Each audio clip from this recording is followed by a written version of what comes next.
베드로전서 1장 3절에서 5절까지 말씀을 봉독하겠습니다.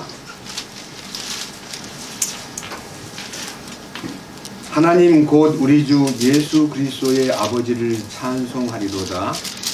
그분께서 자신의 풍성하신 긍휼에 따라 죽은 자들로부터 예수 그리스도를 부활하게 하심으로 우리를 다시 낳으사 산 소망에 이르게 하셨으며 썩지 않고 더럽지 않고 사라지지 아니하고 너희를 위해 하늘에 마련된 상속 유업을 받게 하셨나니 너희는 마지막 때에 드러내려고 예비된 구원에 이르도록 믿음을 통해 하나님의 권능으로 보호받고 있느니라.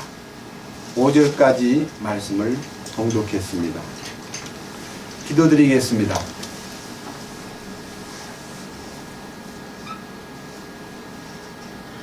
우리를 예수님의 피로 영원히 속죄를 이루어 죄에서 벗어나게 하셨을 뿐만 아니라 우리 속에 더럽고 악한 혼의 기능을 성령님의 손길과 십자가의 능력으로 깨끗게 해주심으로써 안팎이 우리 안에서 주님의 능력으로 변화되어 마음이 바뀌고 생활이 바뀌고 행동이 바뀌고 주 성령님의 형상을 덧입을 수 있도록 이끄심을 감사드립니다.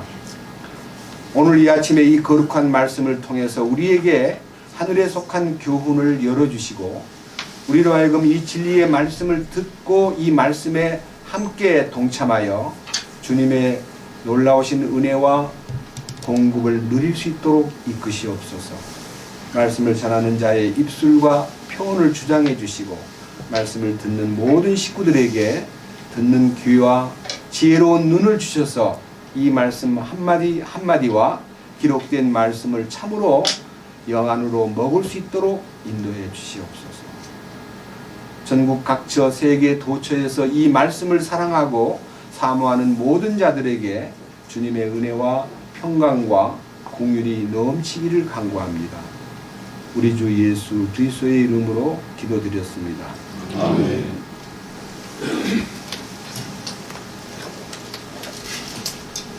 제가 지금 베드로전서 1장 이 서두에서 쉽게 전진하지 못한 이유는 지난 주일날 하늘에 마련된 상속 유업에 대한 얘기를 절반만 하고 반이 남았습니다. 그래서 오늘도 이 상속 유업에 대한 얘기를 하고 싶은데 혹시 이제 처음 오신 분이나 또 이 말씀을 처음 듣는 사람을 위해서 베드로가 기록한 이 성경 속에는 베드로 자신이 지녔던 과거의 많은 주님을 따른다고 하면서도 해결되지 아니한 이 혼의 문제가 어떻게 주님의 긍휼로 해결되었는가를 말하기 위해서 사실은 사도 베드로의 이 간증이 베드로 전서에 들어 있습니다. 첫째는 2절입니다. 곧 하나님 아버지의 미리 아심에 따라 성령의 거룩히 구별하심을 통해 순종함과, 사실은 우리가 진리를 순종하는 것도 절대로 우리의 의지로 우리의 노력으로 순종이 불가능합니다. 예수 믿고 예수님 따르는 거, 주의 뜻대로 사는 거 노력한다고 되는 거 아닙니다. 이게 반드시 순종이라는 것은요, 바로 성령의 거룩히 구별하심을 통해 순종한다는 말하고 한 장을 넘겨보세요. 1장 22절에 너희가 성령을 통해 진리에 순종함으로 너희 혼을 깨끗하게 하여, 여기에 성령을 통해 진리에 순종한다는 것은 너무 놀라운 말씀인 것입니다. 저는 제가 개인적으로 이 베드로전서 1장 22절을요 약 30년 가까이 고민하던 성경 구절입니다. 제 마음에서 안 되니까 이 성경을 옛날 성경으로 제가 읽어보겠습니다. 너희가 진리에 순종함으로 너희 영혼을 깨끗하게 하여, 이렇게 나와 있습니다. 진리에 순종하고 영혼을 깨끗하게 한다. 깨끗하게 되는 것은 분명히 진리에 순종해야 된다는데 어떻게 순종하는 건가? 그 진리에 순종하려고 발버둥을 치고 말씀을 읽고 또 읽고 밤새가며 읽고 순종이 안 되는 거예요.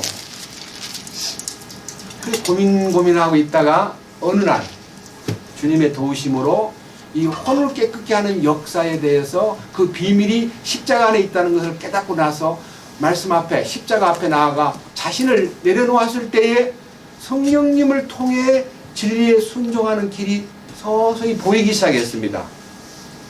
그런 도중에 2000년 이후에 개혁 성경에서 이 흠정역 성경으로 성경을 딱 바꾸면서 깜짝 놀란 게 이게 뭐야? 이게 말을 더한 거냐? 제 마음에서 뺀 거냐 더한 거냐 하는 것을 가지고 씨름을 또 했죠. 왜? 진리에 순종함으로라고 되어 있는데 왜 흠정역에는 성령을 통해라는 단어가 있는데 이걸 뺐는가 하고 막 뒤지기 시작한 거예요. 성경 여러 군데를. 그러다 보니까 불행하게도 안디옥 성경에는 성령을 통해라는 단어가 들어있고 알렉산드리아 성경에는 성령을 통해라는 단어가 빠져 있는 겁니다. 이게 빠져 있다는 말은 말씀을 가감하는 것을 주님이 금지했는데 말씀을 더하거나 빼는 걸 금지했는데 말씀을 빼낸 거예요. 성령을 통해라는 단어를 빼버린 거예요. 내가 30년 동안 고생한 원인도 이 두 단어 때문에 참 고생을 많이 했구나. 성령님이 끌어주셔야만 되는데 그걸 모르고 내 힘으로 막 순종하려고 발버둥 쳤던 과거가 자꾸 떠오릅니다. 이건 이제 이만큼 말씀을 드리고 1장 3절에 이런 말씀이 있습니다. 예수 그리스도의 핏뿌림에 이르도록 선택받은 자들에게 예수 그리스도의 핏뿌림에 이른다. 이 핏뿌림의 효능에 도달한다는 얘기입니다. 이 핏뿌림의 두 가지 실제를 여러분들은 발견했을 겁니다. 첫째는 갈보리에서 주님이 십자가에서 그대로 사람들이 보는 데서 피를 뿌린 겁니다. 그것이 우리의 영원한 속죄의 근원입니다. 그러나 우리가 보지도 못하고 알지도 못하고 우리가 상상도 못했던 하늘의 지성소에 들어가셔서 대제사장으로서 예수님께서 하나님의 존전에 피를 뿌렸습니다. 그 피 뿌림이 우리의 거룩을 보장하는 것입니다. 너무 놀라운 것입니다. 피의 효능이 두 가지예요. 영원한 속죄와 거룩입니다. 그래서 우리가 히브리서 10장 19절에 우리가 예수님의 피를 힘입어 지성소에 들어갈 담력을 얻었나니 그 길은 우리를 위하여 열어놓으신 새롭고 산 길이라고 명시되어 있는 것입니다. 그 다음 3절 하나님 곧 우리 주 예수 그리스도의 아버지를 찬송하리로다. 그분께서 자신의 풍성하신 공율에 따라 죽은 자들로부터 예수 그리스도를 부활하게 하심으로 여기서 잠깐 먹겠습니다. 죽은 자들로부터 예수 그리스도를 부활하게 했다는 것은 예수님의 죽음 속에는 홀로 죽음이 아니라 우리를 모두 다 포함했기 때문에 여기에 죽은 자 가운데서 부활하심이 아니라 죽은 자들을 데리고 부활하신 거예요. 그러니까 우리가 거기 한 단의 묶음 속에 포함되어 있다는 것을 예수님 부활, 나의 부활이라는 것을 알게 됩니다. 그런데 많은 사람들이 예수님의 죽으심이 홀로 십자가를 지시고 인류의 죄를 대속했다는 것은 철저하게 믿으면서 그 십자가에 주님 죽으실 때 나도 함께 죽었다는 것에 대한 이 놀라운 하나님의 신비, 그분의 약속을 발견하지 못함으로써 일생 동안 십자가를 멀리서만 바라보았지 십자가가 나와 직접적인 관계가 있다는 것, 내가 그 죽음 안에 동참했다는 이 신비를 발견하지 못함으로 부활을 체험하지 못하게 되니까 그 다음 거듭나지 못하는 거예요. 예수 그리스도의 부활하심으로 우리를 다시 낳으사 이 거듭나는 신비마저도 지식이 아니고 이론이 아닙니다. 부활 생명이 와야 거듭나는 겁니다. 부활 생명도 없이 거듭난 사람들이 많이 거듭났다고 주장을 하니까 전혀 앞뒤가 안 맞는, 생활에서 전혀 안 통하는 거듭난 사람답지 못한 모습들이 너무너무 많이 우리가 봐왔고 나 자신도 그것을 겪어왔고 그렇게 쏘가왔던 과거가 이제 말씀을 통해서 이렇게 풀렸습니다. 거듭남은 부활의 능력으로 거듭나는데 부활은 반드시 죽음을 통과해야 부활을 맛보는 거지. 죽음 없는 부활은 가짜다 이거예요. 가짜. 예수님이 죽었다가 사심이라고 하는 그것만 객관적으로 믿는 게 아니라 주관적으로 나도 그분의 죽으심 안에 일체가 되고 나도 그분의 부활에 동참했다는 것을 믿을 때 나 자신이 그 거듭난 생명이 전달되어서 그 하반절에 나타난 대로 산 소망에 이르게 하셨으며, 산 소망. 소망은 살아있는 소망. 예. 그냥 막연한 희망이 아니라 주님이 우리에게 실제적인 살아있는 소망을 내게 공급해 주심으로써 나로 하여금 이 4절에 나타나 있는 썩지 않고 그 다음에 더럽지 않으며 사라지지 아니하는 하늘에 마련된 상속 유업에 대한 비전이 보이는 거예요. 비전이. 아, 그렇구나. 주님이 준비해 놓은 영광과 그 풍성함과 그 모든 부요함이 나를 위해서 마련되어 있구나. 주님 감사합니다 하고 그 안에서 그 소망이 살아있기 때문에 신앙생활이 활력이 넘치고 형식적인 신앙이거나 습관적인 신앙생활이거나 아니면 어쩔 수 없이 그냥 겨우 몸만 들어가가지고 이런 사람 대부분 많습니다. 솔직히 여기 계신 분은 그런 분 한 분도 안 계시겠지만요. 그냥 예배드리러 가가지고도 시간을 재고 있는 거예요. 뭐 이렇게 설교를 길게 하나. 그래서 이 일반 기독교 안에서 지금 이렇게 얘기합니다. 30분 이상 설교하면 그 교회는 목회가 실패한 거다. 설교를 예배 시간을 1시간 내에 마치고 30분 정도만 설교를 해야지 교인들이 쌈박하게 느끼지, 설교가 40분, 50분, 1시간 지나가면 교인들은 시간을 보기 시작하고. 왜? 오후 2시에 약속이 있는데 저 사람 왜 이렇게 늦게 끝나지? 그 약속이 있는 곳으로 마음이 감으로써 설교가 안 들어오는 거예요. 이제 30분이 지나면 이제 헷갈리기 시작하는 거예요. 이게 뭐냐? 하나님께 예배 드리는 것이 우리들의 마음과 뜻과 혼을 쏟아부어야 될 그 예배를, 아니 시간을 재가지고 1시간 내에 끝내야 된다는 게 말이나 되냐고요.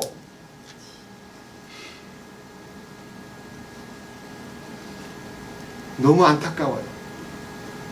그래서 오늘 이 상속유업의 이 영광스러운 하늘에 마련된 이 기업이 우리에게 주는 의미를 지난 주간에 이제 말씀을 많이 드렸는데, 오늘은 다시 한번 상기시키는 의미에서 사도행전 26장을 보고 그 다음 말씀을 나누겠습니다.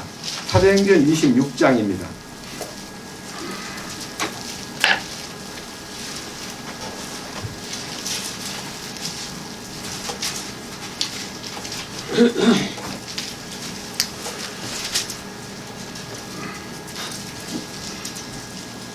(16절입니다)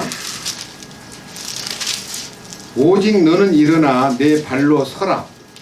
내가 네게 나타난 것은 이 목적을 성취하기 위함이니 곧 내가 본 이 일들과 또 앞으로 내가 네게 나타낼 그 일들에 대하여 너를 사역자와 증인으로 삼기 위함이라. 이 다메섹 도상에서 사울이라는 아주 악질적인 청년이 예수 믿는 사람을 잡아 죽이려고 예루살렘에서 군대들을 동원해 가지고 이제 사법권을 가지고 이 다마스커스로 가는 도중 입구에서, 다마스커스 입구에서 예수님을 만나게 됩니다. 예수님이 이렇게 말씀하십니다. 내가 너에게 나타난 목적은 분명히 네가 나를 본 일과 또 내가 다음에 너를 통해서 나타낼 어떤 신비가 있는데, 이 신비를 가지고 사역자와 증인으로서 세상 끝에 복음을 전하는 일에 내가 너를 쓰겠다는 약속입니다. 그러니까 하나님이 사울에게 나타나셔가지고 그를 바울 만든 목적이 무엇이냐. 17절 내가 너를 백성과 이방인들에게서 건져내어 이제 그들에게로 보내는 것은, 참 희한한 얘기입니다. 너를 백성과 하는 것은 이스라엘 사람을 말하고요, 이방인들에게서 너를 건져내어 내가 너를 다시 그들에게로 보내는 것은, 그러니까요 이 기존적인 부패한 세상에서 내가 너를 건져내 가지고 내가 너를 변화시켜서 다시 너를 세상으로 보낸다. 그러니까 다시 이스라엘과 이방인들에게로 너를 파송하는데 내가 너를 보내는 목적이 있다. 그 목적이 지금 18절입니다. 그들을, 유대인이든 이방인이든 그들을 눈을 열어가지고 그들로 하여금 어둠에서 빛으로, 사탄의 권세에서 하나님께로 돌아오게 하려 함이요. 그러니까요, 이 복음의 목적이요 두 가지입니다. 어둠에서 빛으로, 사탄의 권세에서 하나님께로 돌아오게 하려 함이라. 근데 많은 사람들이 어둠에서 빛을 발견한 것은 분명히 맞는데 사탄의 권세에서 벗어나지 못한 채 10년, 20년, 30년이 넘어도 여전히 사탄에게 지배를 받는 신앙생활을 하는 분들이 우리 주변에 너무나 많다는 것입니다. 사탄의 지배를 받는 게 뭡니까? 죄 짓는 겁니다. 신경질 내는 겁니다. 욕설 퍼붓는 겁니다. 이기적인 자기 손해를 보지 않으려고 막 대들고 싸우는 겁니다. 그 전부 다 사탄에게 잡힌 모습입니다. 근데 사탄의 권세에서 벗어나가지고 하나님의 다스림 안에 사는 사람은 신경질 내지 않습니다. 욕설을 퍼붓지 않습니다. 이익을 위해서 싸우지 않습니다. 포기합니다. 왜? 주님이 보시니까. 죄를 짓지 않습니다. 밑에 보십시오. 이제 3단계로.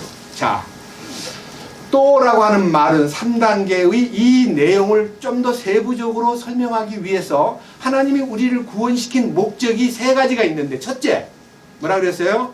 그들이 죄들의 용서를 받고, 죄들의 용서를 받고, 이게 영원한 속죄입니다. 이게 영의 구원입니다.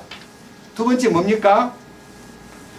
믿음으로라는 이 믿음은 내 안에 있는 믿음으로, 내 안에 있는 믿음이라는 말이 그리스도의 믿음으로 어떻게 돼요?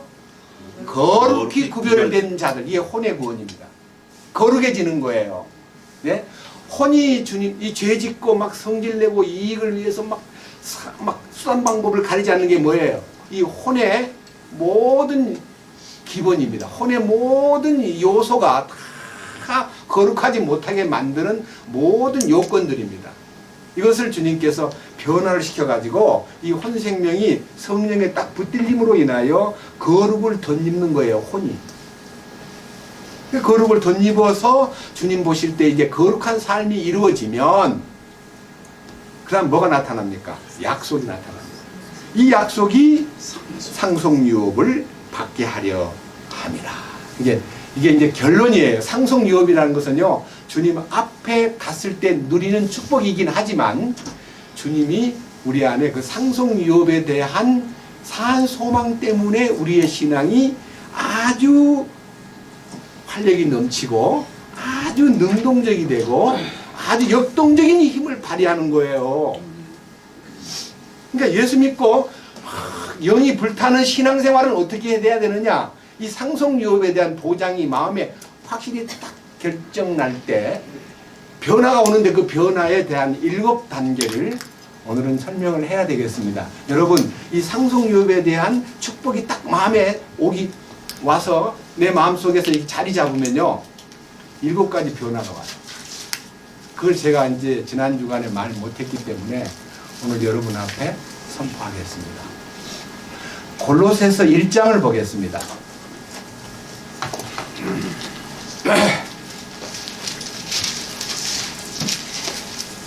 제가 성경을 전할 때 상당히 힘주어 강조한 이 서신서 가운데서 이 베드로는 죽기 전 2년 전에 유언조로 이 간증을 썼지만요, 사도 바울은 아주 세부적으로 전도하는 움직임과 주님의 사명을 받아가지고 이 전도를 하는 과정에서 많은 고생을 하고 마지막에 이제 로마에 가서 감옥에 들어가가지고 감옥에서 이제 그동안에 주님 부르심 속에서 이 속죄받은 기쁨과 거룩하게 된 혼의 변화와 상속유업에 대한 모든 축복을 다 이제 깨닫고 나서 그거를 어떻게 하면 정리할 수 있을까라고 기도하던 도중에 옥중에서 편지를 썼습니다. 그 편지가 옥중서신이라고 불리는 에베소서, 빌립보서, 골로새서, 빌레몬서, 이 4개가 옥중서신입니다. 이 옥중서신 중에서 이 골로새 교회에 보낸 편지 속에서 이 상속유업에 대한 얘기의 세부적인 얘기를 썼기 때문에 제가 오늘 여기에서 여러분 앞에 선포하겠습니다. 너무 길게는 보지 않고 그냥 10절부터 보겠습니다. 골로새서 1장 10절입니다.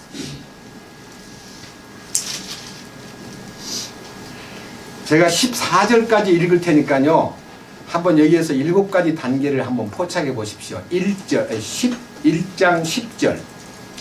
주께 합당하게 걸어 모든 일에서 그분을 기쁘게 하고 모든 선한 일에서 열매를 맺으며 하나님을 아는 것에서 자라나고 그분의 영광스러운 권능을 따라 모든 강력으로 강건하게 되며 기쁨으로 모든 인내와 오래 참음에 이르고 우리를 빛 가운데서 성도들의 상속유업에 참여하는 자가 되기에 합당하게 하신 아버지께 감사드리기를 원하노라. 그분께서 우리를 어둠의 권능에서 건져내사 자신의 사랑하는 아들의 왕국으로 옮기셨으니 그분 안에서 우리가 그분의 피를 통해 구속 곧 죄들의 용서를 받았도다. 이거는요, 해결된 사람들에게 거꾸로 설명하는 거예요. 거꾸로. 이 성경을 진짜 이제 처음 믿는 사람한테 얘기를 하려면요, 14절이 위로 올라와야 되고 13절이 그 다음으로 와야 되고 그 다음에 12절이 내려가야 되는데, 이상하게 상속유업이 먼저고 그 다음에 왕국으로 옮긴 사건이 두 번째고 그 다음에 그분 안에서 죄들의 용서를 받은 것이 마지막인데, 사실은 순서를 바꾼 게 아니라 이미 그 안에 이루어진 이 결과론적 얘기, 이제 귀납법, 다시 말하면 4개 결과를 딱 제시해 놓고 상속유업이 뭐냐? 왕국의 소유권자가 돼야 되고 피로써 죄를 깨끗이 씻은 자가 돼야 돼. 이거를 얘기하는 거예요. 그러니까 14절에 그분의 피를 통해 구속고 죄들의 용서를 받았도다 하는 것이 구속받은 성도들의 기본을 얘기하고, 그 다음에 13절에서 그분께서 우리를 어둠의 권능에서 건져내사 자신의 사랑하는 아들의 왕국으로 옮기셨으니, 왕국으로 옮긴 얘기가 뭡니까? 아까 사도행전 26장 18절에서 뭐라 그랬어요? 내가 너를 보내요. 어디로 옮긴다 그랬습니까? 어둠에서 빛으로. 또 사탄의 권세에서 하나님께로 돌아온다는 말이 여기 지금 12절에 13절에 있는 얘기예요. 이 어둠의 권능에서 건져내서 자신의 사랑하는 아들의 왕국으로 옮기셨다는 말이, 이제 어둠의 지배를 받는다는 게 뭐를 얘기하느냐? 여러분, 어둠의 반전은 빛인데 이 빛과 어둠을 단순하게 자연적 빛과 어둠으로만 생각해서도 안 되고요, 이 빛과 어둠의 영적 의미를 좀 깊이 깨달아야 됩니다. 제가 여러분 앞에 이 빛과 어둠에 대한 가장 조명이 잘 된 성경을 한번 소개해 드리겠습니다. 요한일서 2장을 보겠습니다. 이 말씀을 잡고 요한일서 2장으로 갑니다.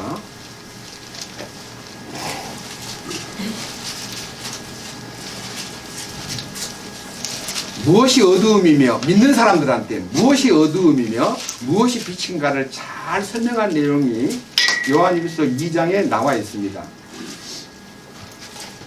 제가 보겠습니다. 7절. 형제들아, 내가 새 명령을 너희에게 쓰지 아니하고 너희가 처음부터 가졌던 옛 명령을 쓰노니 그 옛 명령은 너희가 처음부터 들은 그 말씀이니라. 옛 명령과 새 명령이 뭡니까? 자, 저를 한번 주목해 보세요. 옛 명령은요, 구약에 있는 모든 율법을 전체를 감싸면 옛 명령입니다. 그 중에서 딱 쪼린 것이 십계명이에요. 십계명. 십계명은 1계명으로부터 4계명이 하나님을 대한 인간의 의무가 있고, 5계명부터 마지막 10계명까지는 인간을 향한 인간의 의무가 있습니다. 이거를 딱 쪼여놓으면, 이걸 엑기스로 딱 하나를 만들면 위로 하나님을 내 몸과 마음과 혼을 다하여 사랑하고, 아래로 내 이웃을 내 몸과 같이 사랑하라 하신 것이 율법이요 선지자의 대강령이라 그랬습니다. 그게 사랑이에요. 사랑. 옛 계명이든 새 계명이든 간에 사랑하는 거예요. 하나님을 사랑하고. 보세요. 여기 사람이 있고 여기 하나님 계십니다. 여기 하나님과 나 사이의 관계가 사랑입니다. 또 사람과 사람 사이에 여기 관계가 종적 사랑과 횡적 사랑이 바로 십자가의 사랑입니다. 십자가가 하나님과 나와의 관계도 사랑이 십자가로 이루어지고, 사람과 사람 사이의 관계도 십자가를 통해서 이루어지기 때문에 이 십자가의 요 중심이, 이제 우리 수학으로 말하면 X대 Y대 하고 요는 답이 오는 거예요. 이게 이제 이 중심에 하나님의 사랑이 위로 아래로 옆으로 번지는데, 이것이 놀랍게도 8절 이하에 있는 거예요. 요한일서 2장 8절. 또다시 내가 너에게 새 명령을 쓰노니 그것은 그분 안에서와 너희 안에서 참된 것이니라. 이는 어두움이 지나가고 이제 참 빛이 비치기 때문이니라. 내 안에 있던 어둠이 이제 주님이 오심으로써 사라지고 십자가의 능력이 내게 나타남으로 이제 참 빛이 내게 나타났다. 참 빛 곧 세상에 와서 각 사람에게 비치는 빛이 있었나니, 이 참 빛이 왔다는 거예요. 그 다음 9절. 자기가 빛 가운데 있다고 말하면서, 나는 빛 가운데 있습니다 라고 말하면서 자기 형제를 미워하는 자는 지금까지 어두움 가운데 있느니라. 그러니까요, 사랑을 말하면서 형제 사이에 문제가 풀리지 않아가지고, 나 미운 사람이 있어, 나 보기 싫어, 나 저 때문에 교회 안 나오고 싶어, 저놈도 없으면 좋겠어, 이렇게 마음에서 자기 마음에 안 맞는다고 미운 마음이 베껴져가지고 그 사람 보면 고개 싹 돌리고, 어떻게 그 사람을 옆에다 놓고 만찬을 합니까? 있을 수가 없어요. 그러니까요, 자기 속에 형제 미워하는 마음이 있으면 그는 빛 가운데 있는 게 아니다. 9절, 10절. 자기 형제를 사랑하는 자는 빛 가운데 거하며 그 속에 걸려 넘어지게 할 것이 전혀 없으나, 이 걸려 넘어지는 게 뭐예요? 실족한다는 말은 죄 짓는 거예요. 어떤 마음으로? 욕을 하든 속으로 욕을 하든 아니면 눈을 돌리든 아니면 마음으로는 그 사람을 안 보고 싶다는 생각이 온다는 것은 미워하는 마음이 있을 때 생기는 건데, 참으로 사랑한다면 절대로 걸려 넘어지게 할 요소가 없는데, 11절. 자기 형제를 미워하는 자는 어두움 가운데 있고 어두움 가운데 걸으며 자기가 어디로 가는지 알지 못하나니, 이는 그 어두움이 뭘 한다고요? 그의 눈을 멀게 하였다. 눈을 멀게 하였다. 그러면 눈을 뜬 장님이네. 여러분, 우리가 장님으로 있다가 눈을 떴습니다. 어둠에서 빛으로 라는 말은요, 눈을 뜬다는 말이에요. 그러니까 눈을 뜬 장님이 또 있다는 겁니다. 어떤 사람일까요? 눈을 떴기는 떴는데 못 보는 거예요. 요 한 장, 두 장 넘겨보세요. 베드로 후서 1장입니다. 5절.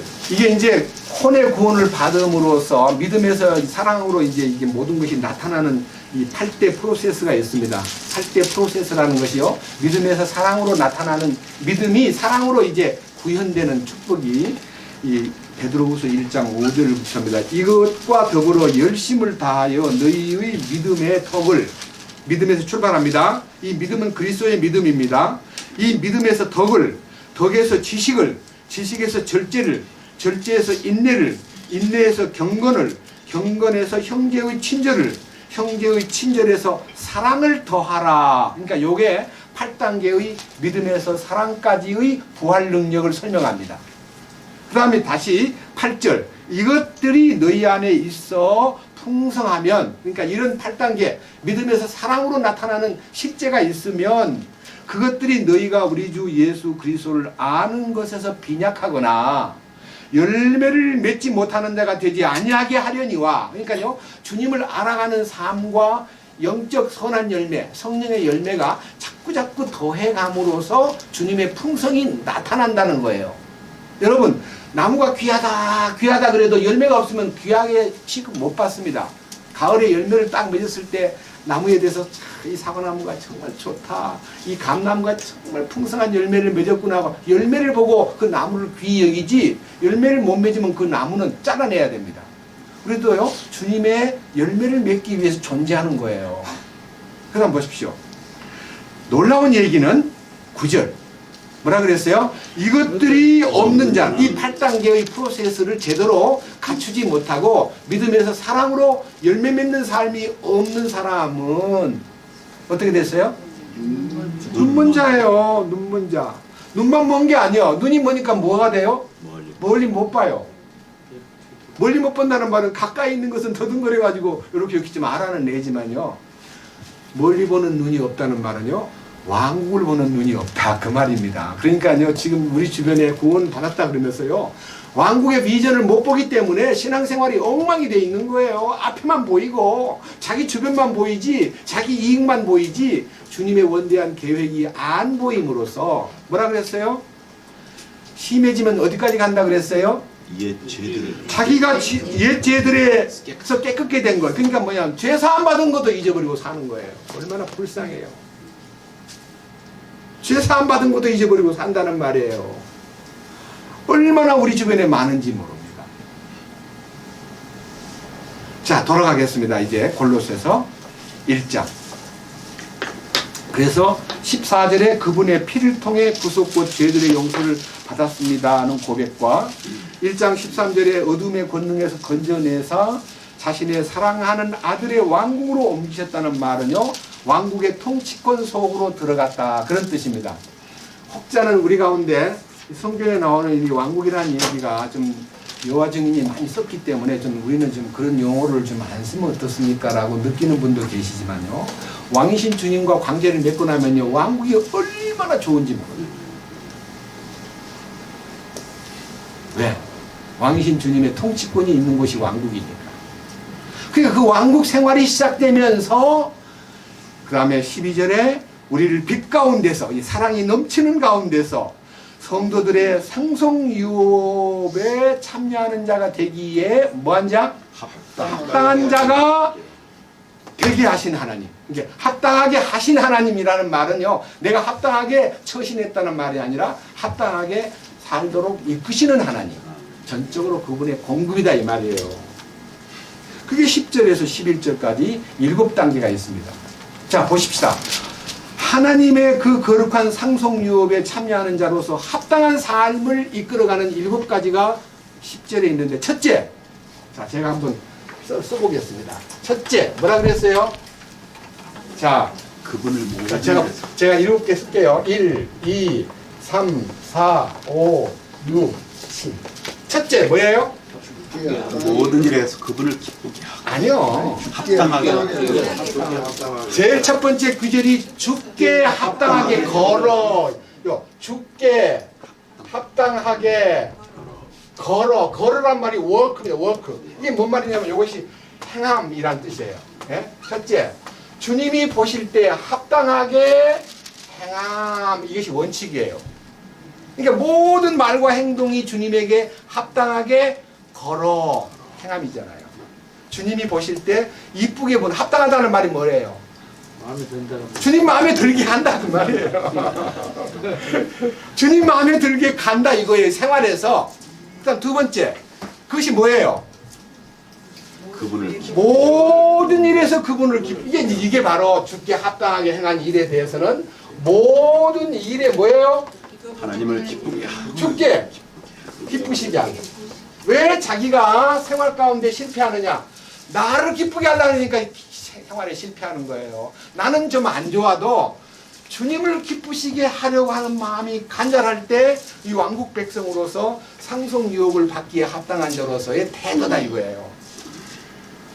그래서 우리 옥중 서신 가운데 빌립보서에서 빌립보 편지는 기쁨의 편지입니다. 주를 기뻐하라. 다시 말하노니 주를 기뻐하라.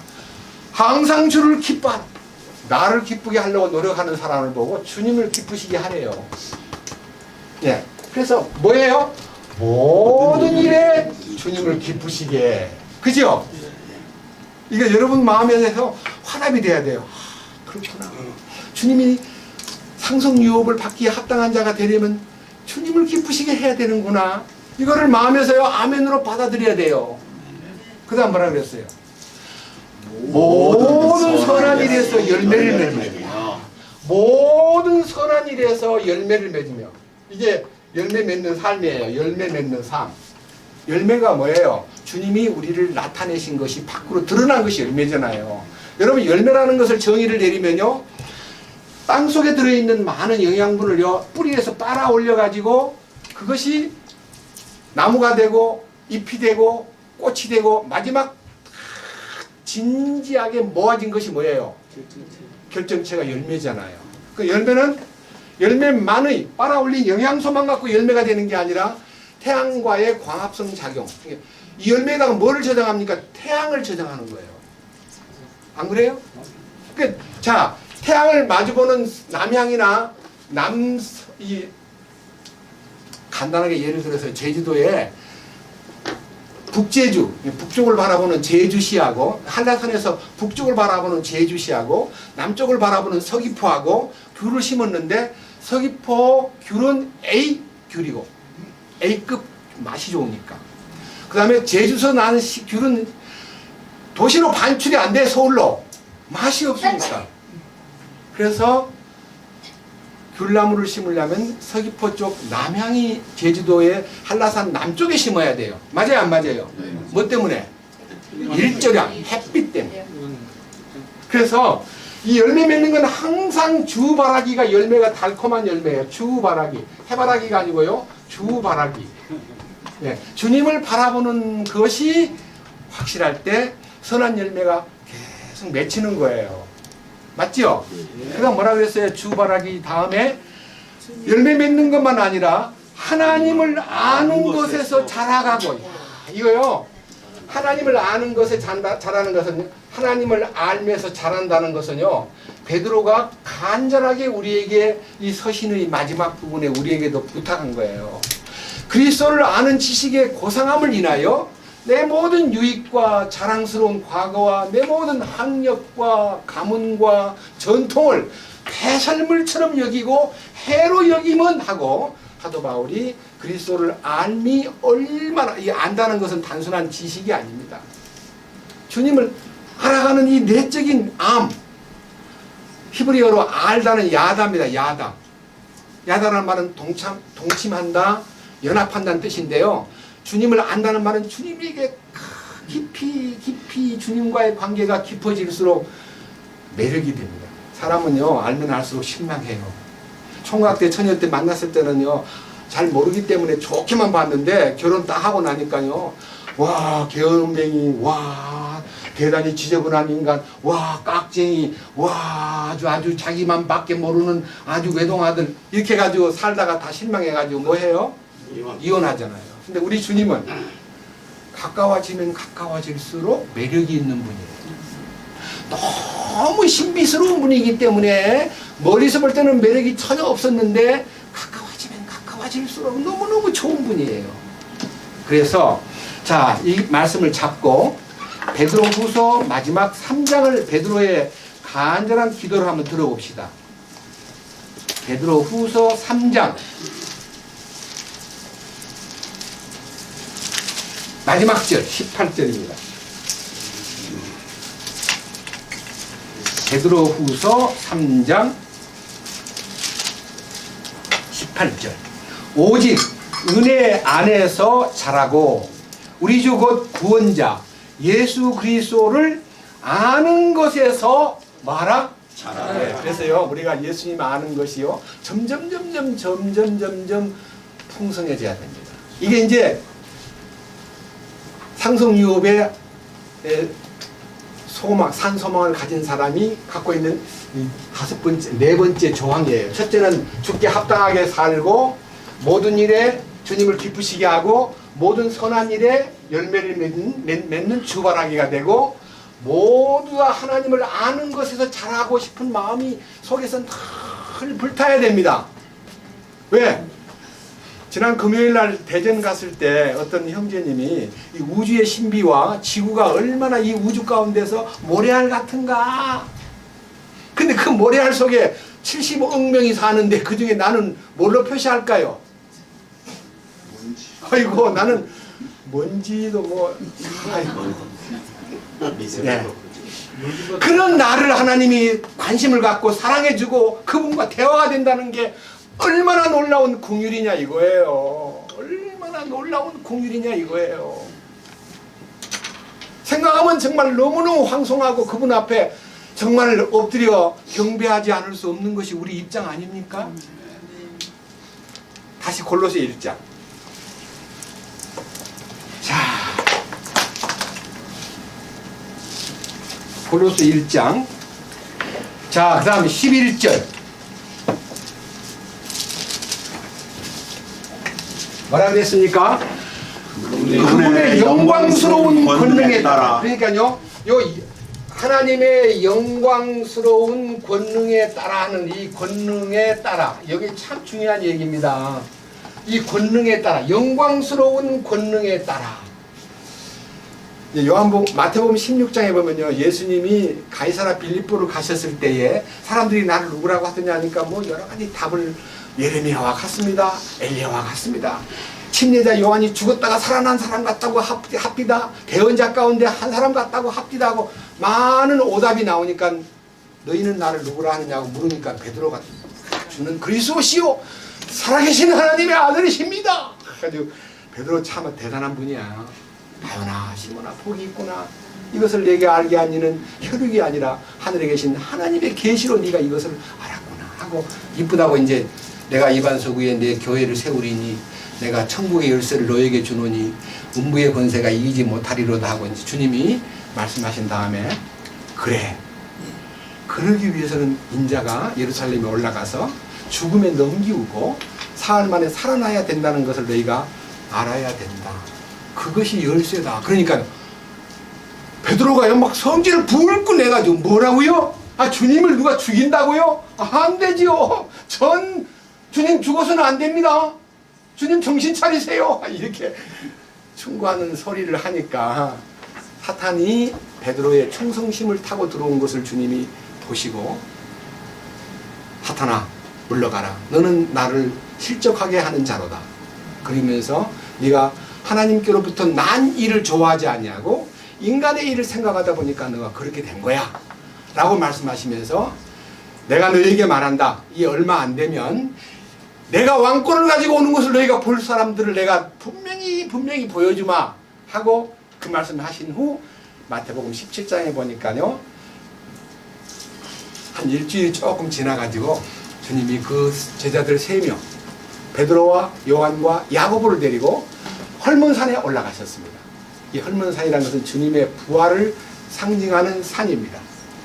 올라가가지고 갑자기 주님이 변형이 되셔가지고 영광스럽게 제자들이 막 어쩔 바를 모르고 막 고개 숙이고 무서워하고 있는데, 고개를 들어보니까 주님이 모세하고 엘리야하고 3분이 앉아가지고 대화를 하는 거예요. 뭔 대화를 하는 거 가만히 보니까 장차 주님이 돌아가실 일에 대해서 의논하는 걸 들어요. 그게 무슨 뜻입니까? 왜 모세하고 엘리야를 불러다가 주님이 대화를 합니까? 모세의 글은 창세기, 출애굽기, 레위기, 신명기, 민수기, 신명기, 오경, 이 모세의 글 속에 주님의 죽으심이 많이 예정되어 있잖아요. 여인의 후손으로, 어린 양으로, 유월절 양으로, 뭐 초옥절의 실제적인 부활의 주님으로, 민수기에는 뭐 그 장대 위에 달린 구리뱀으로 많이 예언되어 있는 것을 모세를 통해서 주님의 죽으심이 이렇게 얘기되고, 엘리야는 대언자의 대표입니다. 대언자의 대표요. 대언자 가운데서 이 땅에 엘리야의 형상으로 오신 분이 요한이에요. 요한. 예수님이 요한이라는 사람이 바로 오리라한 엘리야예요. 그 엘리야라는 말은 구약 성경 모세 오경 이외에 39권의 성경 가운데 34권이 대언자의 글입니다. 그러니까 이 두 사람이 두 가지 의미가 있는데, 하나는 하나님의 말씀의 대언자로서의 두 사람 모습이고, 모세는 죽은 자의 대표고 엘리야는 산 자의 대표예요. 하나님은 산 자의 하나님이시기 때문에 그분이 죽은 자와 산 자를 다 장악하고 그분이 영광스럽게 왕 되실 것을 의논하고 사라져버린 다음에, 베드로는 또 엉겹결에 아이고 주님 너무너무 참 신비하고 놀라운 일을 보았네요.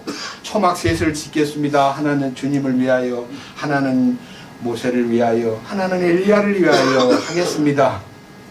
주님은 가보간에 말 안 하고요, 하늘부터 드리는 음성입니다. 너희는 저희 말을 들으라. 눈을 떠보니까 주님 외에는 아무것도 보이지 아니하더라. 주님께서 아무 얘기도 이런 얘기를 하지 마라. 이것이 이루어질 때까지 너희들은 침묵해야 된다. 하고 주님께서 자기 뜻을 말씀했는데요. 베드로 후서에 보면요. 베드로가 거룩한 산에서 우리는 그 모습을 봤다. 이게요. 영광의 권능. 예, 주님의 실질적인 권능을, 영광스러운 주님의 권능을 참으로 느끼는 사람은 그 권능이, 영광이 얼마나 큰가를, 우리가 그와 함께 영광을 받기 위해서 어떤 고난도 감수하고 보이는 것은 잠깐이다. 그 영광의 영원한 것에 비교하면 아무것도 아니라는 걸 알기 때문에 우리가 주님에게 왕국에 합당한 자의 백성이 되려면 그 영광의 권능을 속에서 지니고 살아야 신앙생활이 열리는데, 어떤 사람들은 이렇게 말합니다. 성경 볼 필요가 없대요. 미친 사람들이에요. 이 성경은 주님 앞에 갈 때까지 봐야 됩니다. 주님 앞에 설 때까지.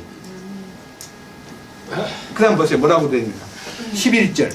그분의 영광스러운 권능에 따라 모든 강력으로 강건하게 되면, 자, 주님의 권능이 나타나면요, 거기에 강력한 주님의 이끄심이 나타나고, 이 강력한 이끄심에 의해서 어떻게 된다 그랬어요? 강건. 이 강력한 강건이 뭡니까? 에베소서 6장에 있는 완전 무장입니다. 진리로 무장돼야 됩니다. 구원의 투구도 쓰고, 믿음의 방패도 갖고, 그 다음에 의의 흉배도 붙이고, 그 다음에 성령의 검도 들고, 복음의 신발을 신고, 완전 무장한 모습이 강력하심에 따른 강건함이 우리에게 갖춰져야 됩니다. 그래서 이기는 자가 되기 위해서 우리는요, 강건한 자가 돼야 됩니다. 마지막 하나, 뭐라 그랬습니까? 자, 모든 인내와 오래 참음을 기쁨으로 하라. 기쁨으로 인내하고 기쁨으로 오래 참아라. 우리는 오래 참는 게 못해가지고요, 조금 참다가 그냥 폭발하고, 조금 참다가 소리 지르고, 조금 참다가 인상 쓰고 그러는데요, 그거 실패 더 이상 반복하지 마십시오. 주님의 강력함과 강건함이 내게 주어지면요, 참는 것도 기쁘게 참는 것이 참는 거예요. 아유, 또 참아야 되나? 아유, 저거 때문에 신경이 나서 못 살아. 아유, 나 정말 저거 어떻게 저거 안 되나? 그럼 나를 문제 주고 나를 괴롭히는 요건을 제거하기를 바라는 것은 오래 참는 게 아니고요, 그것이 더 계속 있어도요, 주님이 계시니까 기쁨으로 참아집니다. 주님 감사합니다. 나 주님 아니면 안 돼요. 주님에 의해서 참는 것이 나타나야 돼요. 그것이 야고보서 5장에 보면요, 길이 참으라 그래서, 너희가 욥의 인내를 보았느냐, 길이 참은 선지자의 대언자들의 본을 따르면 늦은 비와 이른 비를 기다리는 농부처럼 길이 참아라. 그러면 주님이 나중에 그 축복을 갖고 온다. 마지막 이 얘기는요, 참는 거예요. 멋있는 거 아니에요? 요 7가지 조건이 뭐예요?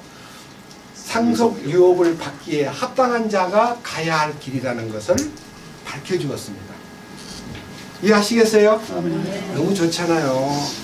이거 읽어봐도 너무 좋아가지고요, 마지막 여기 얘기도 안 썼는데요, 기쁨으로 인내하고, 예, 그것도 오래 참고, 2번이나 해요. 참, 인내하고 오래 참고. 이것이 우리의 덕목 중에서요, 오래 참는 것이 참 귀한 덕목이라는 것을 잊지 마십시오. 3번, 4번 참다가 폭발하면 뭐예요? 오래 참는 거 아니에요. 70번씩 7번도 참아야 된다고 주님 말씀하신 거예요. 그게 무한대예요, 무한대. 왜? 주님의 인내가 내 안에 와야 되는 거거든요. 나의 인내심 아니에요. 그런데 제가 이 말씀을 보면서요, 주님 참 감사합니다. 이게 다 주님 안에 있는 것입니다. 주님이 주신 축복입니다. 이걸 너무너무 감격스럽게 생각하면서요, 곁들여서 또 하나, 이제 사회생활에서 꼭 우리가 잊어서는 안 될 인간관계 중에 참지 못해서 여러 가지 사고를 빚는 현장이 어디냐면, 골로새서 3장 22절입니다. 골로새서 3장 22절.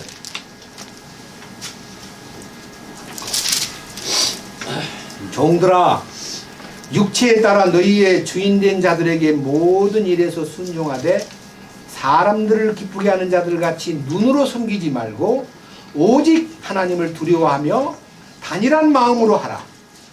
또 너희가 무슨 일을 하든지 마음을 다해 주께 하듯 하고 사람들에게 하듯 하지 말라.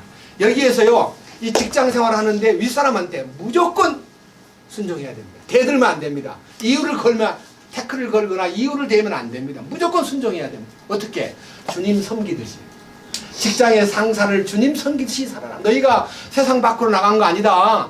직장도 해야 되고 장사도 해야 되고 사람들도 만나서 거래도 해야 되고 많은 일을 하는데 윗사람을 주님 섬기듯이 하라. 달콤한 마음으로 섬겨라. 이게 아주 강력한, 거기는 인내가 필요합니다. 그래 안 그래요? 제가요, 뭐 이런 얘기해서 죄송합니다. 우리 집 가까운 사람 중에 아들 하나가요, 좋은 회사에 입사를 했습니다. 근데요, 입사해가지고 몇 달 안 됐는데 너무너무 하드 트레이닝을 시키는 거예요. 막 괴롭히는 거야. 너무너무. 뛰쳐나와버렸어요. 그래가지고 지금 한 6, 7년 동안 직장을 얻지 못하고 실업자가 돼가지고 돌아다닙니다. 죄송합니다. 흉스러운 얘기를 제가 했습니다. 안타까워. 그 윗사람한테 순종 안 하다가 직장을 잃어버린 거예요. 근데 지금 제가 아는 분이 또 이제 그런 얘기가 또 들려오길래 끝까지 참아야 된다. 아무 말 말고 그 윗사람 얘기를 그냥 듣고 고분고분 해야 된다. 1년만 넘기면 돼. 그래서 그 어려운 고비를 넘겨야만 직장에 적응을 하지, 윗사람 때문에 못 배겨서 뛰쳐나와 버리면 갈 곳이 없습니다. 지금요, 일자리 구하기가 그렇게 어렵습니다. 우리는, 자 보세요. 23절 뭐라 그랬어요? 또 너희가 무슨 일을 하든지 마음을 다해 주께 하듯 하고 사람들에게 하듯 하지 말라. 주님 대하는 마음으로만 네가 하면, 교회에 앉아가지고 말씀 들을 때 마음으로 세상을 살면 그 말이에요. 그 어떻게 돼요? 이 약속이 있어요. 자, 다 같이 24절 다 같이요. 너희가 상속유업의 보상을 주에게서 받을 줄 아나니 너희는 주 그리스도를 섬기느니라. 이 말은요, 땅의 상전 보는 것을 하늘의 상전 대하듯이만 하면 하나님께서 그거를 갚아준다. 네 그 인내와 네 그 충성심을 갚아준다. 그러니까 주님이 찬물 한 그릇을 줘도 상을 잃지 않으리라 하신 주님이 직장 관계에서 윗사람한테나 내 동료들 속에서 내가 신실하게 주님 섬기듯이 사람을 섬기면은 그 보상이 상속유업의 보상에 반영시키겠다. 그 말 아닙니까? 그러니까 우리 어떻게 해야 돼요? 제대로 해야 돼요. 어떻게? 기쁨으로 인내하고 기쁨으로 오래 참아야 돼. 오래 참으면 다 돼. 그렇잖아요. 그래서 저는 이제 이 축복에 대해서 사도 바울의 이 말씀을 들었는데요. 좀 돌아가가지고 이런 거 좀 생각해 봅시다. 너무 정말 긴급한 얘기이기 때문에 다시 이걸 지우고요. 이제 마태복음 5장 3절에서부터 마태복음 5장 5절까지 내용을 다시 한번 상기하기 위해서 제가 한번 써보겠습니다. 이 부분을 우리가 강력하게 주장하고 싶습니다. 이 부분이 어떤 부분이냐. 자, 마태복음 5장 3절에는 이런 말씀이 있습니다. 영안에서 가난한 자는 하늘 왕국이 저희 것이기 때문이요. 애통하는 자는 복이 있나니 저희가 위로를 받을 것이며. 세 번째, 이 5장, 마태복음 5장 3절이고 이건 4절이고 이건 5절입니다. 온유한 자는 복이 있나니 저희가 땅을 상속받을 것임이니라. 이리 됐습니다. 땅 상속은 왕국의 상속입니다. 자, 그런데 이것이 우리가 주님을 향해서 마음이 영이 가난하고 나 자신을 향해서 애통하는 혼의 고통, 애통이 있을 때에 변화가 오는데 온유한 인격이 바꿔져 가지고, 온유한 자의 특성은 누구를 향해서 온유합니까? 다른 사람을 향해서 온유합니다. 맞죠? 근데요, 이 온유한 자가 주님 안에서 나보다 못한 사람, 고통받고 가난하고 헐벗고 굶주리고 병들고 힘없는 사람을 돌아보게 되어 있습니다. 그래요, 안 그래요? 이게 굉장한 표현입니다. 타인에 대하여 온유한 자는요, 돌봄이 있고 보듬는 것이 있다 이 말입니다. 마태복음 25장 이 부분을 놓고 한번 깊이 얘기하고 싶습니다. 마태복음 25장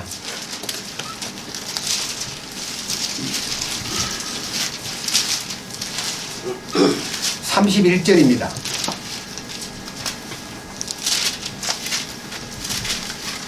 마태복음 25장 31절.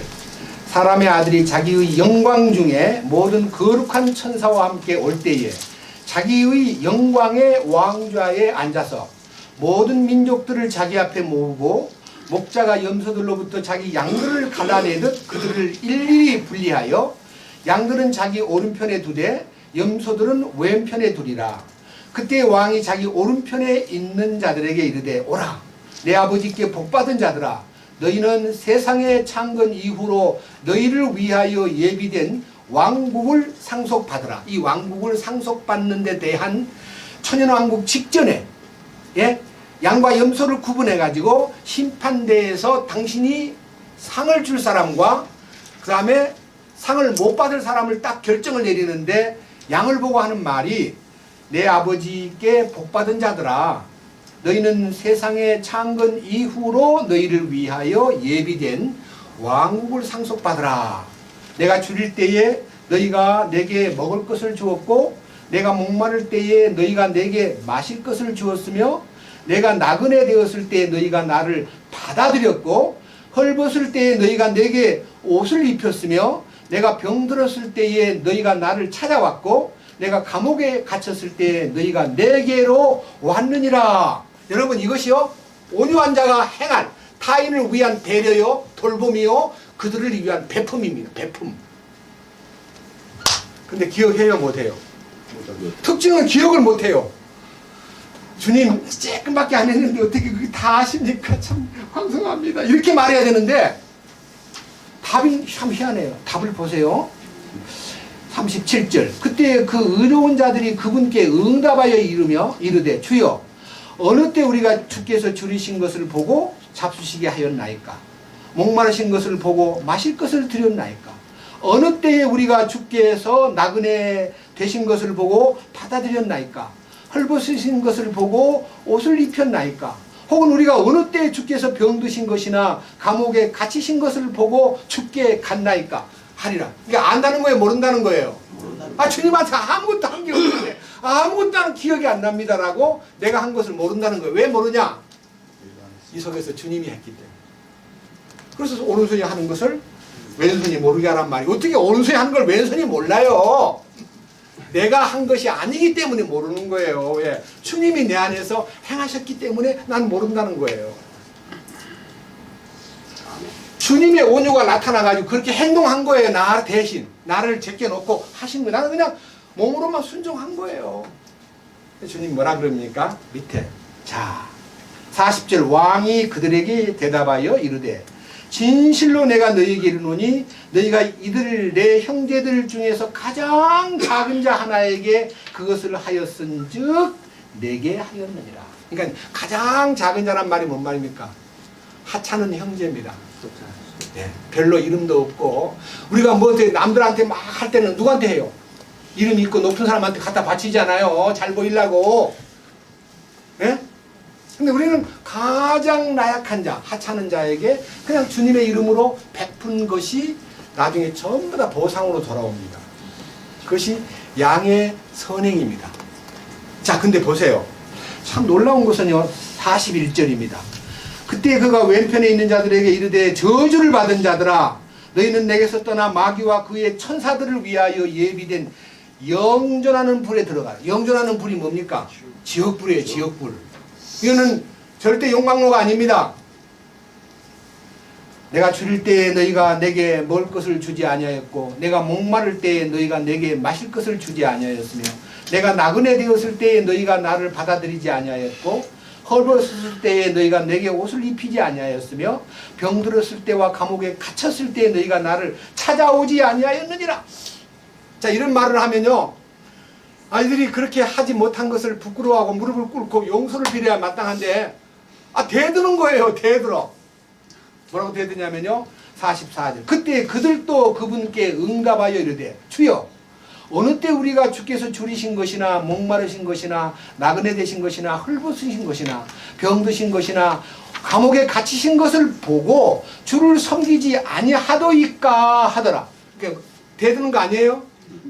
자꾸 이유를 대는 거예요. 언제 우리가 그랬다는 겁니까? 우리도 할 만큼 했습니다. 뭘 했다는 거예요? 육신으로 한 거예요. 자기도 꽤나 열심히 어려운 사람도 돌보고 나름대로 선행을 많이 했다는 것을 표시한 거예요.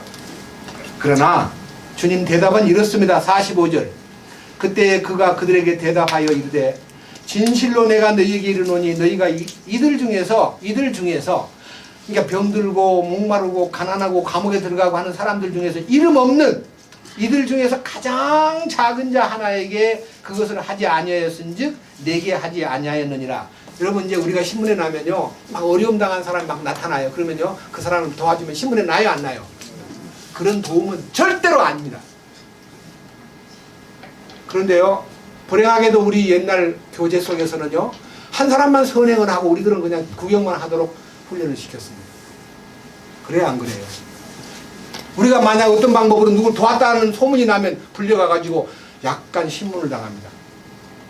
그리고 그 도와준 사람의 이 이름이 거명되면 그 사람 불러다가 야단을 맞는 걸 여러 번 저도 봤습니다. 선행은 특별한 사람이 하는 게 아니라 교회가 하는 거다 라고 해가지고 우리들을 선행을 베푸는 일에 대해서 완전히 분별 없이 세월을 보내도록 만든 것이 잘못된 가르침의 한 부분이었다는 것을 우리는 원통하게 생각합니다. 정신 차려야 됩니다. 우리는 우리에게 주어진 것만큼 주님이 주시는 이 축복을 온유한 자로서의 마땅한 행동, 타인을 향하여 베풀고 보듬고 감싸고 그리고 그에게 무엇인가를 더해주기 위해서 간절한 마음으로 살아야 주님이 그 사람에게 당신의 뜻을 나타내는데 더 적극적이 될 수가 있습니다. 이 일은 너무 중요한 것입니다. 저는요 온유한 자가 받을 이 기업에 대해서 생각하다 보니까요 이 온유한 자가 상속받는 땅의 통치권만 받는 게 아니라 방금 말한 대로 진정으로 어렵고 힘든 사람을 돌보고 베푸는 일에 대해서 은밀하게 주님의 이름으로 정말 이 나타나 있는 그대로 굶주린 자, 목마른 자, 헐벗은 자, 나그네 된 자, 병든 자, 감옥에 갇힌 자, 그래서 다른 사람들에게 도움을 받기를 원하는 사람들을 우리가 발견했을 때에 지체 없이 돕기를 주저하지 않는 그런 성도가 되어야 마땅하다는 것을 여러분 앞에 특별히 부탁드립니다. 자, 그래서 이 성경 가운데서 이렇게 명하신 말씀을 한번 들어봅시다. 자, 이제 실제적인 행함입니다. 자, 야고보서 2장. 야고보서 2장입니다.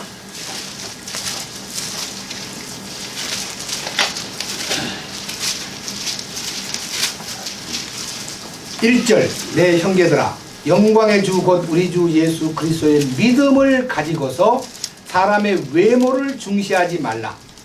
온유한 자의 기업은요 온유한 자는 주님에게 영 안에서 가난해서 주님을 풍성하게 소유한 자, 애통으로 자기 자신을 꺾고 자기를 부인하고 십자가 안에 들어간 자, 그리고 변화되어 온유한 자가 된 사람은 절대 사람을 외모로 보지 마라. 겁대기로 저울질하지 마라. 2절 만일 너희 지폐에 금반지를 끼고 아름다운 옷을 입은 사람이 오고 또 흐름한 옷을 입은 가난한 사람이 들어올 때에 너희가 화려한 옷을 입은 자에게는 관심을 기울이고 그에게 이르되 여기 좋은 자리에 앉으소서 하고 또 그 가난한 자에게 이르되 거기 서 있든지 여기 내 발받침 밑에 앉으라 하면, 그러니까요 이 교제 가운데에서 빈부의 차이가 있고 유무식의 차이가 있고 나이 노유의 차이가 있는데 어떤 차이를 두고 사람을 대하지 마라. 주의해야 됩니다. 갑자기 뭐 유명한 분이 왔다고 해서 막 특별하게 자리를 안내해주고 귀하게 영접해주고 초rum하게 아무것도 아닌 사람 들어오면요 약간 좀 이렇게 고개를 돌리고 저 친구 저기 저 뭐하러 왔지? 우리 교제 가운데 오면 방해가 될 텐데 사람을 외모를 보고 저울질하지 말라는 거예요. 이게 온유한 자가 취할 태도예요. 보세요 뭐라고 그랬는가. 4절 너희가 너희끼리 차별하며 악한 생각으로 판단하는 자가 되지 아니하느냐. 악한 생각이 뭡니까? 혼이에요. 혼. 이 혼은 항상 껍데기를 좋아해요. 중심을 보지 않아요. 혼은 인간 조건을 참 좋아해요. 그리고 부유한 사람에 대해서 매력을 느끼고 가난한 사람에 대해서는 괄시하는 것이 우리 인간의 본성이에요. 저는 과거에 불행하게도 이 교제 가운데서 어떤 리더가 이렇게 말했습니다. 가능하면 교수님이나 의사선생님이나 장군을 전도하도록 노력을 해라. 쫄병이나 가난한 노동자를 전도하면 골치 아프다. 그런 말을 들은 적이 있습니다. 너무너무 슬픈 얘기예요. 이건 아니올시다. 이거는 이 1번과 2번을 통과하지 않았기 때문에 온유함이 없는 결과입니다. 온유함이 없는 결과. 뭐라고 그랬냐? 주님의 뜻을 들어봅시다. 다 같이 보겠습니다. 5절. 다 같이. 내 사랑하는 형제들아 귀를 기울이라.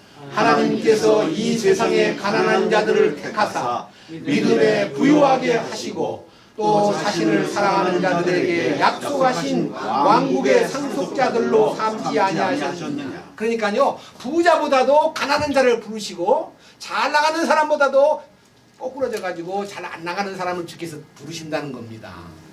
여기 오신 분 가운데 죄송합니다. 혹시 잘 나가시는 분이 계신다면 저를 용서해 주십시오. 잘 나가는 사람은 여기 오지 않습니다. 왜? 주님이 안 보입니다. 왕따를 당하거나 부도가 났거나 누구하고의 관계에서 엄청나게 정말 말로 다 못할 벌거숭이 신세가 되었을 때 무릎을 꿇고 주님을 부릅니다. 주님 나 신세 망쳤습니다. 나 갈 데가 없습니다. 나 좀 도와주세요 하고 부르짖는데 돈이 많고 부자들은 돈이 위에서 왔다 갔다 하기 때문에 주님이 안 보입니다.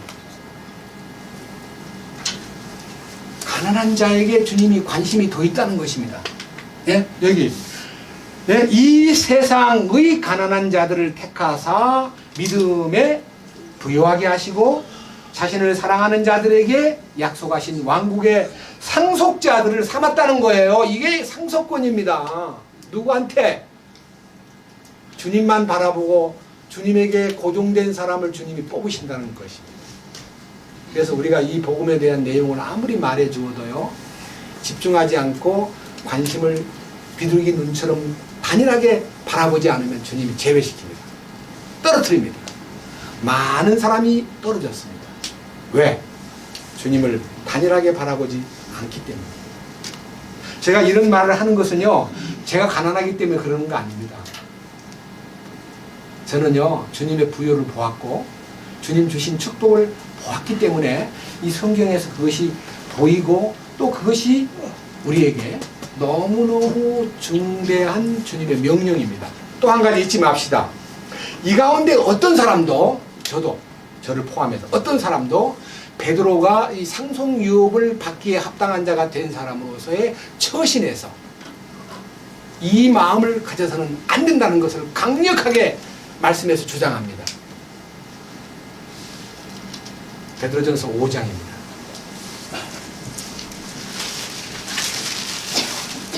넉 장 넘기면 됩니다. 베드로전서 5장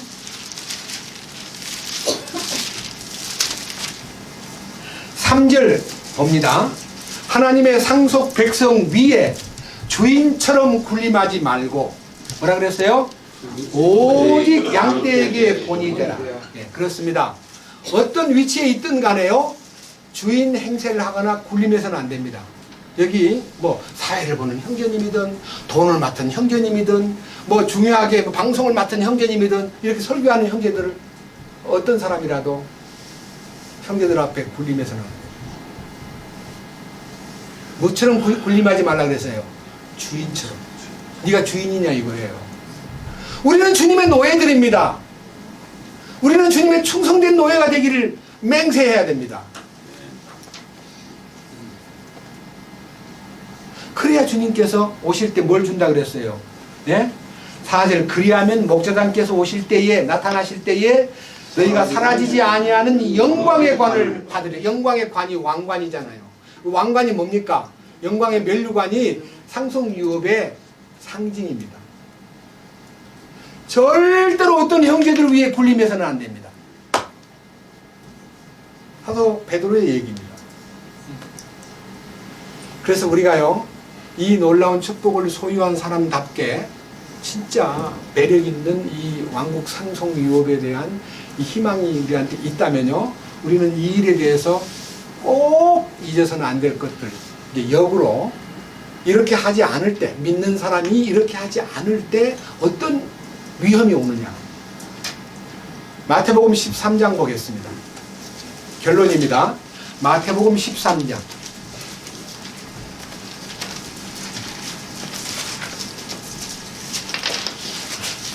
마태복음 13장에는요, 하늘 왕국의 7가지 비유가 있는데, 이 비유 가운데 첫째가 씨 뿌리는 비유, 두 번째가 알곡과 가라지 비유, 세 번째가 겨자씨 비유, 네 번째가 누룩 비유, 그 다음에 다섯 번째가 숨겨진 밭에 감추인 보화 비유, 그 다음에 여섯 번째가 값진 진주 비유, 마지막 일곱 번째가 그물 비유입니다. 이 그물 비유가 결론인데, 이 그물 비유를 통해서 믿음에 관한 이 주님이 원하시는 왕국 상속유업에 합당한 자가 되기 위하여 주님이 정하신 길로 가지 않고 사악한 길, 자기 멋대로 자기 혼 생명이 표현하는 대로 간 사람은 어떤 결과가 오느냐, 너무너무 명확한 얘기입니다.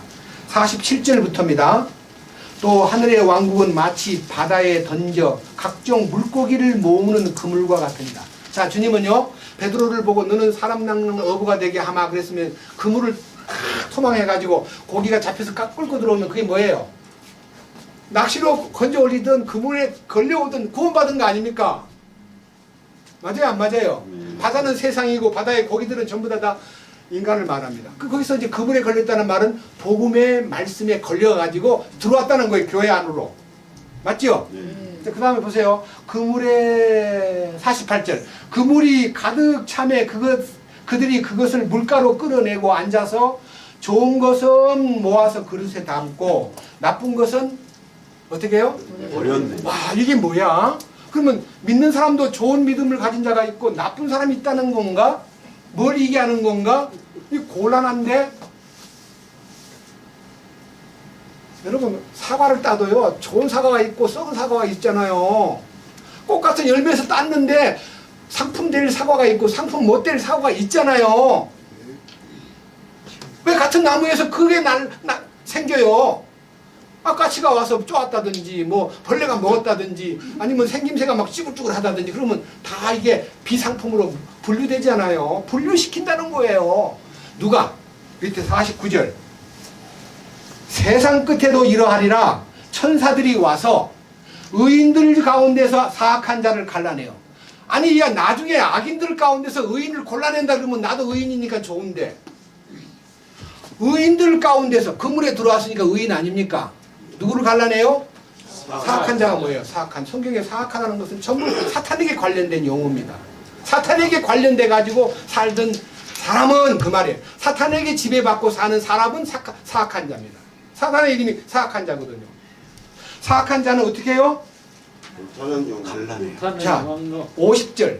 불타는 용광로 속에 던져 넣으리니 거기서 통곡하며 이를 갈미 있으리라 하시니라. 그러니까 사람들은 이 말을 합니다. 이걸 어떻게 추석하냐?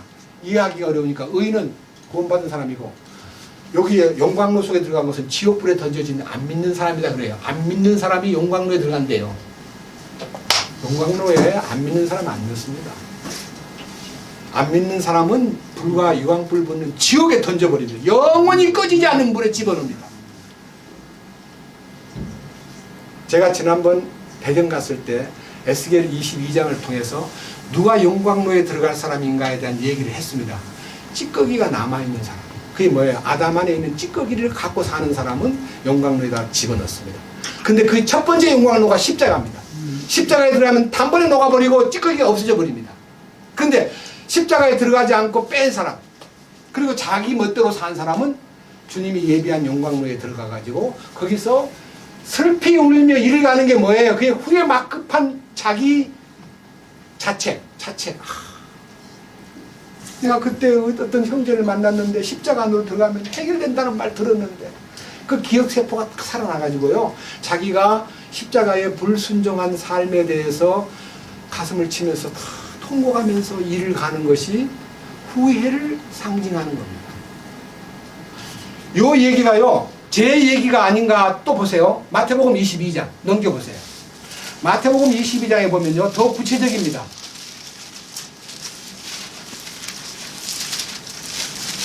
11절. 마태복음 22장 11절. 왕이 손님들을 보러 들어올 때 거기서 결혼식 예복을 입지 않은 한 사람을 보고 그에게 이르되 친구여 어찌하여 네가 결혼식 예복을 입지 않고 여기 들어왔느냐 하니 그가 아무 말도 못하거늘. 옛날 성경에는 유구무원이거늘. 자 13절. 이에 왕이 종들에게 이르되 그의 손발을 묶고 그를 데려다가 바깥 어둠에 내던지라. 거기서 슬피 울며 이를 갈미 있으리라. 예복 안 입은 게 뭡니까? 여러분 예복 안 입은 게 뭐냐고요? 의옷을 안 입은 거예요. 의옷을. 옷은 두 가지가 있습니다. 성경에 그 옷이 어떤 옷하고 어떤 옷이냐면요, 한 벌만 입으면 안 되고요, 꼭 두 벌을 입어야 되는데 한 벌은 구원의 옷이고 한 벌은 의의 겉옷입니다. 구원의 옷은 속옷이고 의의 옷은 겉옷입니다.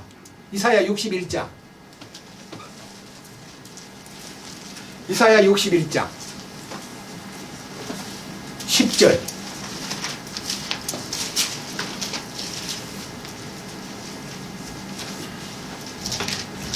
내가 주를 크게 기뻐하며 내 혼이 내 하나님을 기뻐하리니 이는 마치 신랑이 장식으로 자기를 꾸미고 신부가 보석으로 자기를 단장하는 것 같이 그분께서 구원의 옷으로 나를 입히시고, 구원의 옷을 입혔죠.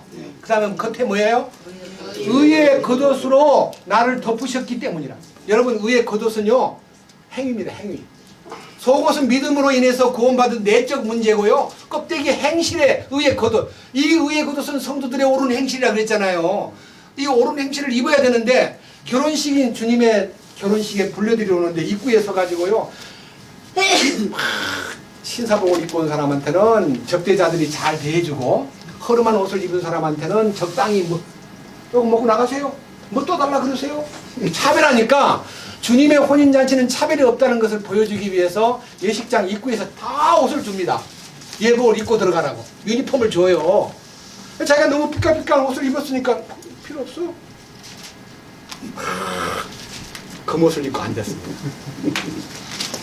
주인이 오셔가지고 그대는 왜 옷을 예복을 입지 않고 왔어? 그랬더니 나는 옷을 안 줍니다. 그 말도 못해. 아까 줬는데 안 입었으니까. 자기 의로 포장한 사람은 그것이 금빛깔이 난다고 해도 주님 볼 때는 걸레예요. 주님 볼 때는 그게 걸레라고요. 더러운 옷이에요.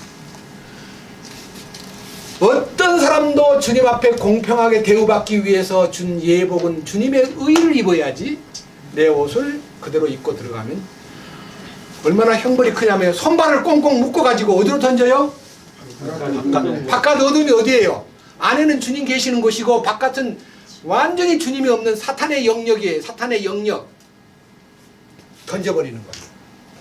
의의 옷을 입지 않았을 때. 보통 문제가 아니에요. 그 다음 또 하나, 마태복음 25장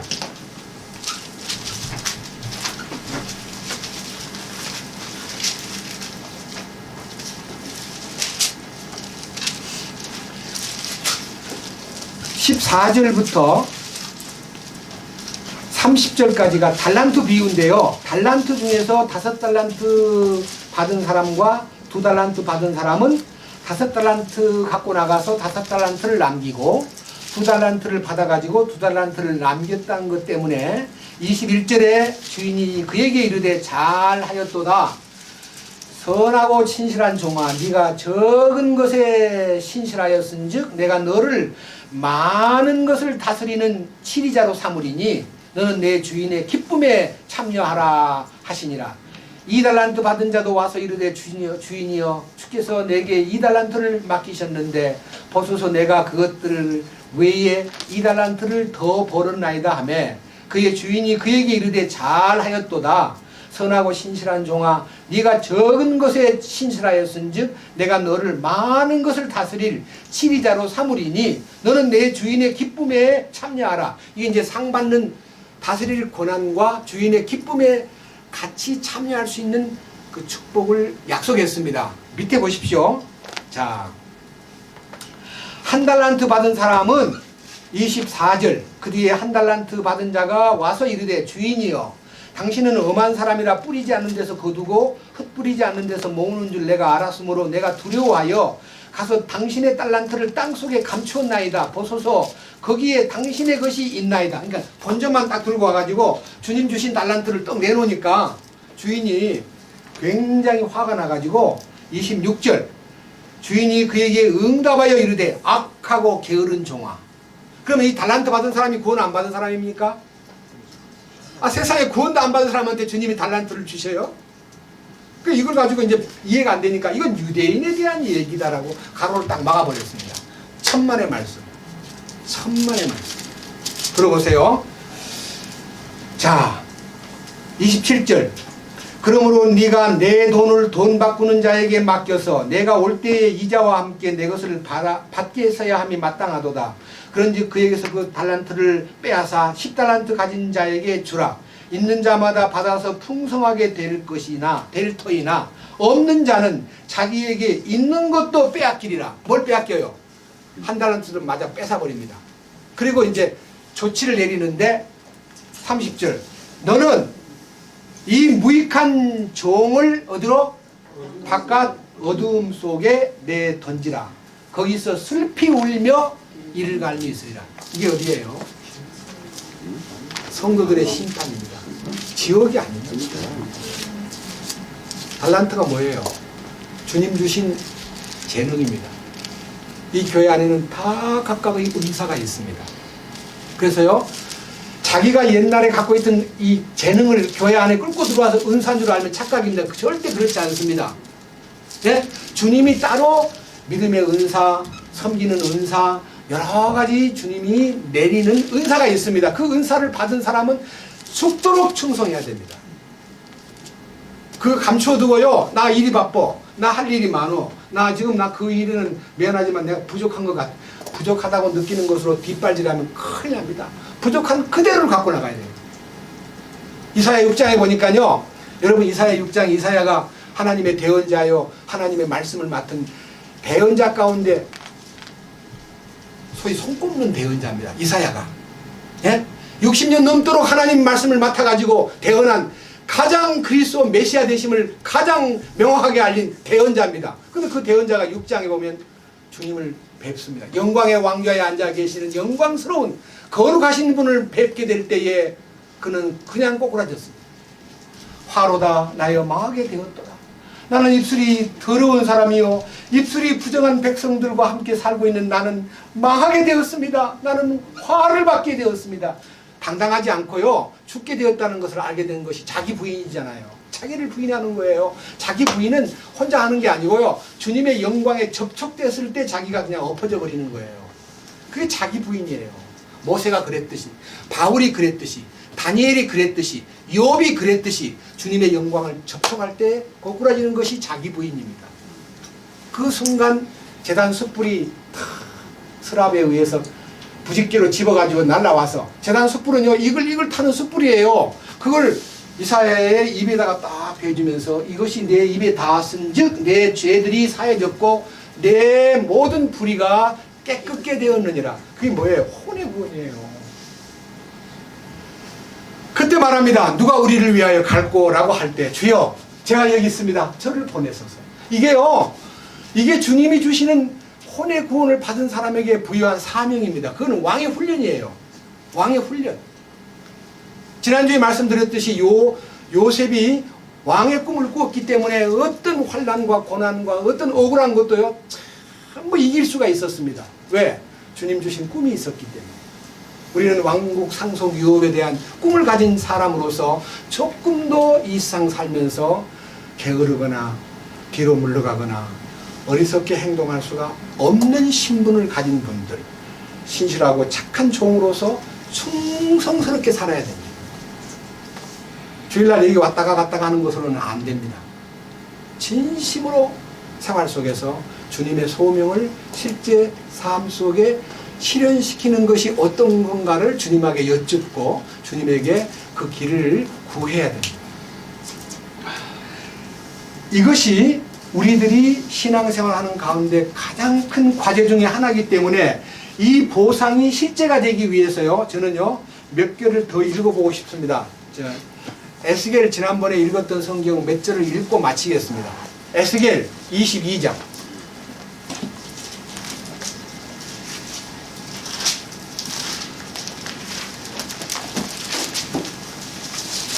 에스겔 22장입니다.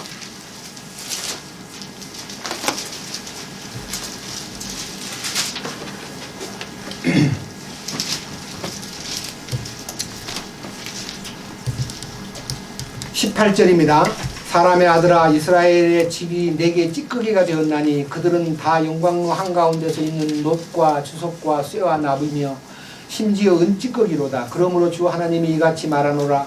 너희가 다 찌꺼기가 되었나니 그런즉 내가 보라, 내가 너희를 예루살렘 한가운데로 모으리라. 그들이 은과 놋과 쇠와 납과 주석을 모아 영광로 한가운데에 넣고 그 위에 불을 내뿜어 녹이는 것 같이 내가 친히 분노하고 경노하는 가운데 너희를 모아 거기에 두고 녹이리라. 참으로 내가 너희를 모아 내 진노의 불 속에서 너희 위에 불을 내뿜을 터인즉 너희가 그것의 한가운데서 녹되 은이 영광로 한가운데서 녹는 것 같이 너희가 그것의 한가운데서 녹으리니 나 주가 경로를 너희 위에 부은 줄을 너희가 알리라. 이스라엘이 범죄하고 하나님 앞에 너무 불순하기 때문에 영광로에다가 던져 넣듯이 구원받은 성도라 할지라도 하나님이 그 찌꺼기를 제거하는 십자가에 들어가지 않았기 때문에 찌꺼기를 제거할 수 있는 하나님이 인간에게 주신 어떤 특별한 징계의 도구가 영광로고 거기다 던져가지고 찌꺼기를 다 제거하는 기간이 십자가에서는 일생동안 가능한데 이 기간은 하나님이 정한 너무너무 긴 기간입니다. 밑에 보십시오. 자, 왜 그랬는가? 25절 그녀의 한가운데는 그녀의 대언자들의 음모가 있는데 그것은 곧 울부짖는 사자가 먹이를 약탈하는 것과 같도다. 그들의 혼들을 삼키며 보물과 귀중한 것을 탈취하고 그녀의 한가운데서 그녀에게 과부를 많이 만들었도다. 그러니까 하나님의 일을 맡은 대언자들이 음모를 꾸며가지고 물질에 너무 탐닉하고 그리고 많은 생명들을 약탈하고 그리고 그들로 하여금 과부 같은 생활을 하게 만들었다는 겁니다. 우리는 신부의 후보생으로 주님을 바라보는 나를 받아 기다리는 소위 말하는 처녀가 돼야 되는데 우리가 과부가 돼서 되겠습니까? 밑에 보십시오. 이유는 26절 그녀의 제사장들이 내 율법을 범하고 내 거룩한 것을 더럽히며 거룩한 것과 속된 것을 전혀 구분하지 아니하고 부정한 것과 정결한 것의 차이를 보이지 아니하며 자기 눈을 가려 내 안식일을 보지 아니하였으므로 내가 그들 가운데서 더럽혀졌느니라. 거기 한가운데 있는 그녀의 통치자들은 먹이를 약탈하는 이들 같아서 정직하지 않은 이득을 얻기 위해 피를 흘리며 혼들을 멸하는도다. 그래서 혼을 마게 만드는 거예요. 이게 혼의 구원이라는 것이 이렇게 중요한데 혼을 마게 내버려 두다니.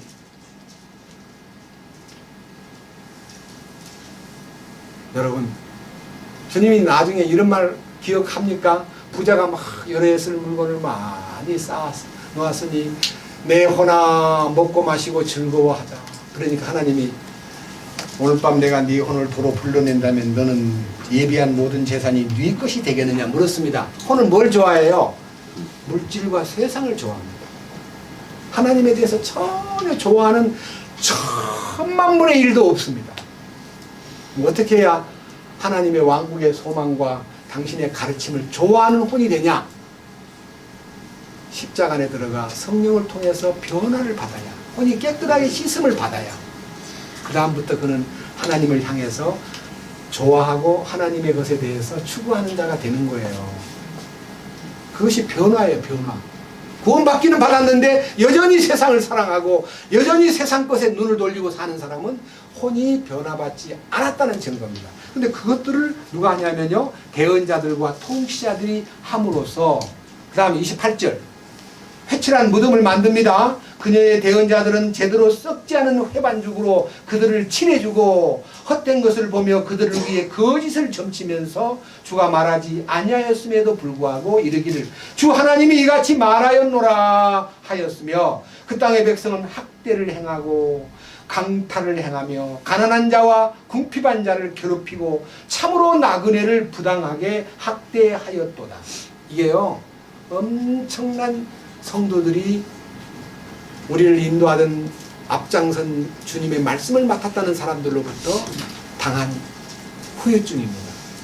이 아픔을 우리가 생각하면요, 우리는 사명자가 되어서 이 축복을 전하기 위해서 우리의 몸과 마음과 시간과 나머지 모든 생애를 다 쏟아야 할 의무가 있다는 것을, 왕국 백성의 상속 유업을 받기에 합당한 자로서의 정당한 이 삶을 우리가 실행하기를 주님 앞에 간구하고 또 주님 앞에 부탁해야 될 것입니다.